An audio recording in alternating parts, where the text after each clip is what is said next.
વહાલા હરિભક્તો, આજના સ્વામીશ્રીના દર્શન. અમારી આ જીગર સ્ટુડિયો ચેનલને લાઈક, શેર અને સબસ્ક્રાઈબ કરવાનું ભૂલતા નહીં. જય સ્વામિનારાયણ.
આમ તો કહેવાય છે કે જીવન એક સફર છે, પણ બાપા જમાનો એટલો બદલાઈ ગયો છે. હમણાં એક છોકરો જન્મ્યો, ડોક્ટરને કે મને મોબાઈલ આપો, મોબાઈલ. ડોક્ટર કે તું હજી જન્મ્યો ને મોબાઈલ શેનો માંગે? છોકરાએ કીધું ઉપર મિસ કોલ આપો, પહોંચી ગયો.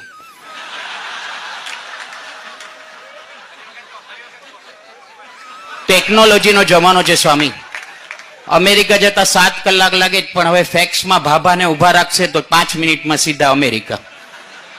હમણાં એવું થયું, એક ભાભાને ઉભા રાખ્યા ફેક્સ મશીનમાં, 5 મિનિટમાં અમેરિકા પહોંચવું હતું. બટન દાબ્યું અને લાઈટ ગઈ, અમેરિકાને બદલે ઇન્ડોનેશિયા પહોંચી ગયા. આ જમાનામાં જીવીએ. Mobile mobile mobile. હમણાં એક હાથી આઈ મોબાઈલ ગળી ગયો, 50,000 નો મોબાઈલ હાથી ગળી ગયો.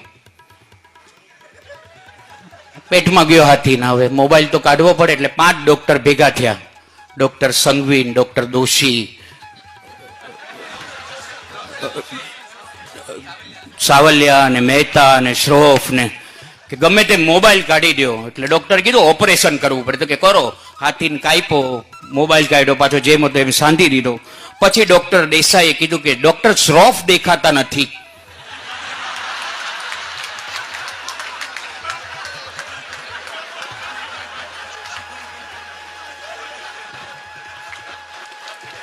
આખા હાથીને માં ડોક્ટર બેસી ગયા. આવા જમાનામાં આ તો ખરેખર આપે સત્સંગનો યોગ આપ્યો. આટલા બધા કિશોરો ખરેખર સંસ્કાર પ્રાપ્ત કરે છે. બાકી હમણાં મારા પાડોશી એના કિશોરને બિન સત્સંગી છે, મારતા હતા. એટલે મેં કીધું શું કામ મારો? મને કે કાલે એનું એસએસસી નું રિઝલ્ટ છે. મેં કીધું કાલે રિઝલ્ટ છે, આજે શું કામ મારો? મને કે કાલે હું બહારગામ જવાનો છું. એને એના ટાબરિયા પર કેટલો વિશ્વાસ હશે કે આનું રિઝલ્ટ આજ હોય.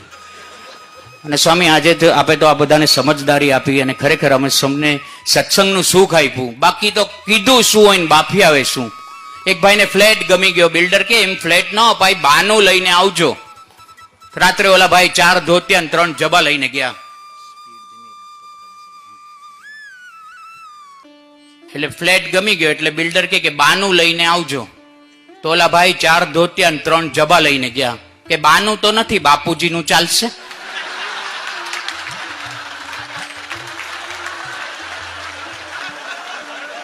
પછી કેવું પડ્યું, તું ક્યાંય નહીં ચાલે. હમણાં એક ભાઈ ભગવાનને કહેતા કે રિલાયન્સના 42 વધી ગયા, કોલગેટના 32 ઓછા થઈ ગયા, આ પેટ્રોકેમિકલ્સના ભાવ ઘટ્યા. મેં કીધું આમ કેમ? મને કે ભગવાન ભાવના ભૂખ્યા છે. આ જમાનામાં આપણે જીવીએ. સ્વામી હમણાં અમારા શાળા વીછી સાહેબે દાંતની વાત કરી.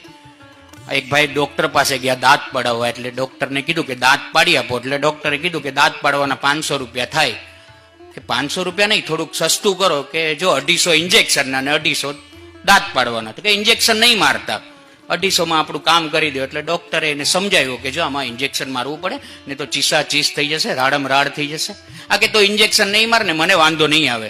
ડોક્ટરને થયું કે જે 250 મળે એ 250 લીધા, ઇન્જેક્શન માર્યું. ઓલાને કઈ ન થયું, વગર ઇન્જેક્શને દાંત પડાવીને નીકળી ગયો. રાત્રે બધા ડેન્ટિસ્ટો ભેગા થયા. એટલે આણે વાત કરી કે આજે એક પેશન્ટ આવ્યો હતો, ઇન્જેક્શન માર્યા વગર દાંત પડાવી ગયો, કઈ ન થયું. એટલે બીજા ડોક્ટરે તરત કીધું કે કાળો હતો? કે હા કાળો હતો. લાંબો હતો? કે લાંબો હતો. પતલો હતો? કે પતલો હતો. મારે ત્યાં આવ્યો હતો, મેં ઇન્જેક્શન માર્યું. મેં કીધું બહાર બેસો, હમણાં બોલાવું છું. કોને ખબર ક્યાં ભાગી ગયો.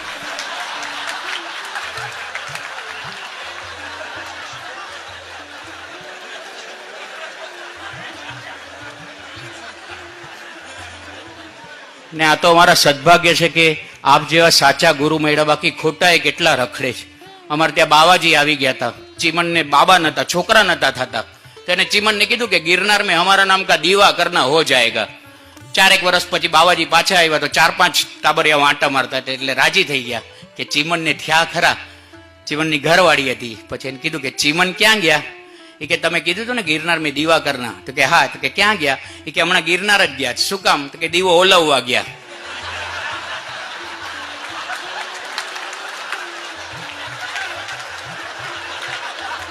આ મોંઘવારીમાં એક નત પોસાતા 4 ક્યાંથી કાઢો?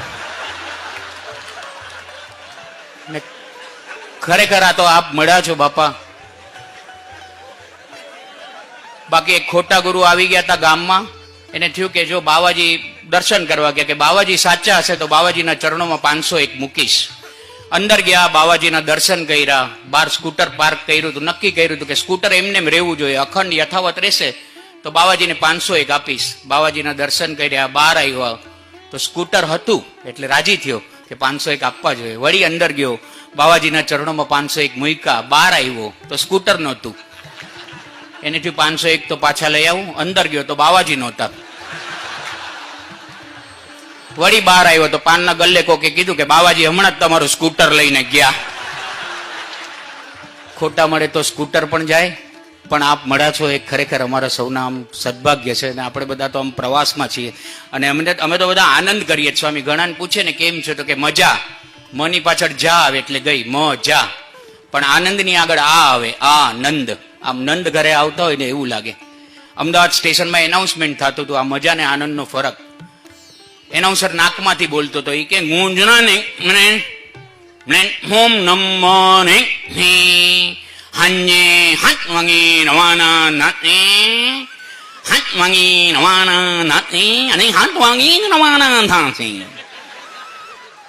એટલે પપ્પા એના છોકરાને લઈને પહોંચી ગયા. શું બોલ્યા પાછું બોલો ને. એનાઉન્સર તો રાજી રાજી થઈ ગયો કે અવાજ ગમી ગયો લાગે છે એટલે બીજી વાર ઠપકાર્યું. એ કે ગુંજના ને પ્લેટફોર્મ નંબર હંજે હાથ વાગી રવાના નાતે હાથ વાગી રવાના નાતે અને હાથ વાગી રવાના નાતે. બાપુજીના હાથમાં છોકરો લટક મટક લટકા કરતો હતો. બાપુજી કે હજી એકવાર થઈ જાય. એટલે આ થોડોક મૂંઝાણો. એ કે ધ્યાનથી સાંભળી લો, આમાં ગળું બેસી જાય ને તો વીક્સ ને હોલ્સ જાય. નાકમાં એકય વીક્સ ન જાતી. તો પણ તમે કયો તો લ્યો. ત્રીજી વાર બોલ્યો, થોડોક ડિપ્રેશન, રડવા માંડ્યો. પ્લેટફોર્મ નંબર હાથ વાગે રવાના. તો બાપુજી કે હજી એકવાર થઈ જાય. આ કે મારા બાપુજી ગુજરી ગયા હતા ત્યારે પણ નતો રહ્યો એટલું. અને રડતા રડતા મંડી પડે કે પ્લેટફોર્મ નંબર હાથ વાગે રવાના નાતે હાથ વાગે રવાના નાતે અને હાથ વાગે રવાના નાતે. તમને હમણાં નથી? બાપુજીએ કીધું સંભળાય તો છે પણ તમે બોલો તો મારા ટેણકાને બહુ મજા આવે છે. પણ આપ મળ્યા છો તો હવે આનંદ જ આનંદ છે. બાપા એક ટ્રેનમાં જતો તો ટીસી આવ્યો. ટીસી ઓલા ભાઈને કીધું કે તારી ટિકિટ બતાવો. આને ખિસ્સા ફંફોડ્યા પણ ટિકિટ મળી નહીં. એટલે ટીસીએ કીધું ન જ જોવી તારી ટિકિટ. 2-3 કલાકે પાછો ટીસી આવ્યો. છતાં ઓલો ટિકિટ શોધતો હતો. એટલે ટીસીએ કીધું તારી ટિકિટ ન જ જોવી. આને કીધું તારા માટે નહીં, મારા માટે ટિકિટ શોધું છું. મારે ક્યાં ઉતરવું એમાં જ લખેલું. પણ અમને આપે અક્ષરધામની ટિકિટ આપી દીધી છે. હવે અક્ષરધામ સુધી